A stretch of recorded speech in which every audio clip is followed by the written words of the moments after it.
भगवान श्री कृष्ण का उपदेश जो महाभारत और भगवद गीता में उद्धृत होता है, मानव जीवन के विभिन्न पहलुओं पर अद्भुत ज्ञान प्रदान करता है।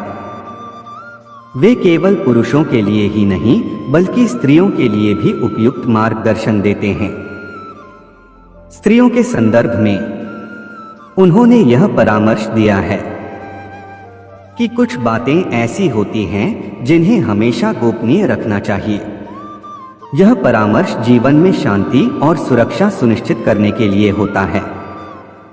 यहाँ पर उन 3 बातों का वर्णन किया गया है जिनके बारे में भगवान श्री कृष्ण ने कहा कि इन्हें स्त्री चाहे कितनी भी प्यारी हो जीवन में कभी किसी को नहीं बताना चाहिए। भगवान श्री कृष्ण कहते हैं कि स्त्री के व्यक्तिगत और गोपनीय रहस्यों को हमेशा अपने तक ही सीमित रखना चाहिए। इसमें उसके अतीत की कुछ निजी घटनाएं, व्यक्तिगत अनुभव या किसी प्रकार की कठिनाई शामिल हो सकती है। यह केवल इसलिए नहीं कि ये बातें दूसरों के सामने उजागर होने से शर्मिंदगी का कारण बन सकती हैं, बल्कि इसलिए भी कि वे किसी भी तरह की विपरीत परिस्थितियों में उसे कमजोर कर सकती हैं। उदाहरण के लिए किसी स्त्री का अतीत चाहे कितना भी कठिन रहा हो, उसकी पुरानी घटनाओं को बार बार उजागर करने से वह मानसिक और भावनात्मक तनाव में आ सकती है। साथ ही लोग उसके अनुभवों का गलत फायदा उठा सकते हैं। इसलिए भगवान श्री कृष्ण ने यह सलाह दी कि अपने निजी जीवन के रहस्यों को गोपनीय रखना ही समझदारी है। दूसरी बात जो भगवान श्री कृष्ण ने गोपनीय रखने के लिए कही है वह है स्त्री की आर्थिक स्थिति और संपत्ति। इसमें उसके पास कितनी संपत्ति है, उसकी आय क्या है और उसे कौन कौन से वित्तीय स्रोत उपलब्ध हैं, ये सभी बातें शामिल होती हैं। यह विशेष रूप से इसलिए महत्वपूर्ण है क्योंकि समाज में ऐसे लोग भी होते हैं जो अन्य लोगों की संपत्ति और वित्तीय संसाधनों का अनुचित लाभ उठाना चाहते हैं। भगवान श्री कृष्ण का यह उपदेश इस दृष्टिकोण से भी महत्वपूर्ण है कि किसी की आर्थिक स्थिति के बारे में जानकारी फैलाने से उसे आर्थिक अपराध या धोखाधड़ी का शिकार बनने का खतरा हो सकता है।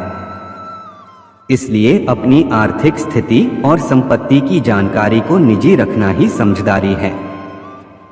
भगवान श्री कृष्ण ने तीसरी महत्वपूर्ण बात के रूप में दाम्पत्य जीवन और पारिवारिक समस्याओं को गोपनीय रखने की सलाह दी है।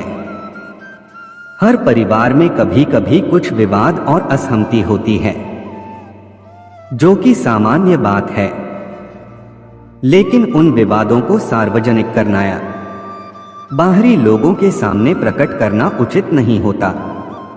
इससे न केवल परिवार की गरिमा पर असर पड़ता है, बल्कि बाहरी लोग उन समस्याओं को और बढ़ा चढ़ाकर पेश कर सकते हैं। उदाहरण के लिए, यदि किसी दंपति के बीच मतभेद हैं, तो उन्हें उसे सुलझाने की कोशिश करनी चाहिए बजाय इसके कि वे उन मतभेदों को दूसरों के सामने प्रकट करें। बाहरी लोग कभी कभी स्थिति को गलत तरीके से समझते हैं और ऐसे मामलों में हस्तक्षेप करते हैं, जिससे समस्या और जटिल हो जाती है। इसलिए दाम्पत्य जीवन और पारिवारिक समस्याओं को गोपनीय रखना आवश्यक है। भगवान श्री कृष्ण का यह उपदेश न केवल स्त्रियों के लिए बल्कि समस्त मानव जाति के लिए उपयुक्त मार्गदर्शन है। इसका पालन करने से न केवल व्यक्तिगत बल्कि पारिवारिक और सामाजिक जीवन में भी शांति और संतुलन बना रहता है। उनकी शिक्षाएं हमें यह सिखाती हैं कि जीवन के कुछ पहलू ऐसे होते हैं जिन्हें गोपनीय रखना ही समझदारी होती है, क्योंकि इससे हमारे जीवन में सकारात्मकता और सुरक्षा बनी रहती है। इस प्रकार श्री कृष्ण के उपदेशों का अनुसरण करते हुए व्यक्ति अपने जीवन में अधिक संतुलित, शांतिपूर्ण और सुरक्षित अनुभव कर सकता है। पूरा वीडियो देखने के लिए दिल की गहराई से शुक्रिया, धन्यवाद।